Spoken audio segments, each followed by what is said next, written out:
terror, sino en desnudar esas cosas vergonzosas que la humanidad trata de ocultar o enmascarar. Felizmente no soy una académica obligada a diseccionar el trabajo literario de este trío, sino una lectora que se entregó al disfrute de estos relatos para invitarlos a ustedes a compartir el placer de leerlos. Fue un placer y será un placer para ustedes cuando lean. Cuando empezás a leerlos, no sabes con qué sorpresa te van a salir. Este trío cuenta lo espeluznante, lo sangriento y lo vergonzoso, como si desgranaran el rosario. El abuso, el incesto, el femicidio, cualquier crimen pasea por sus páginas. Sin embargo, todo espanto es relatado con suavidad, casi con ternura. La lectura es un episodio de placer íntimo, y Almas en Penas es un libro para leerlo de un tirón, primero, y releerlo despacio después para saborearlo o sufrirlo, aunque la intención claramente es familiarizarnos en los cruces de caminos y dimensiones. A pesar de que la frase que da título al libro, Almas en Penas, en el concepto popular o en el folclore, se refiere a los muertos que no encuentran sosiego en el más allá e insisten en continuar en el más acá.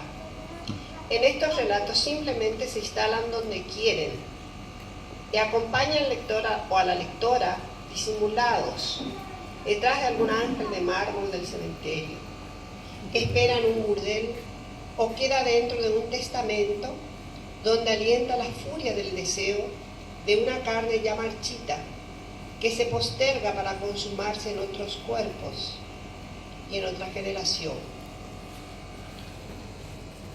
Entrecomillado, me desnudé yo cada noche con el vientre expuesto a la luz nocturna hasta que mi hijo menor me trajo la noticia que anhelaba.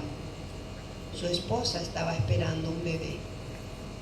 Yo te puse el nombre, Brígida, la diosa del fuego, y ese fuego era para mí la fiebre que me unió al único hombre que me permitió querer en esta vida. La creencia de almas vagabundas está presente en todas las culturas. De ella y del temor se nutren las religiones para que funcione el gran negocio.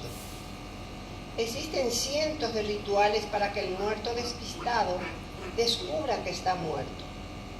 Liturgias para convencer al difunto que debe irse, que la casa, la choza o el palacio donde vivió ya no le pertenece.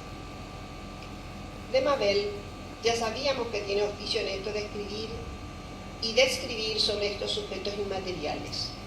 Lo vimos en las arrugas de la Virgen o los cultos, seres translúcidos, despojados del cuerpo que los contenía, que se corporizan para consolar, o tal vez sorprendidos en actos inconclusos regresan con el afán de terminarlos, como en el primer cuento de este volumen.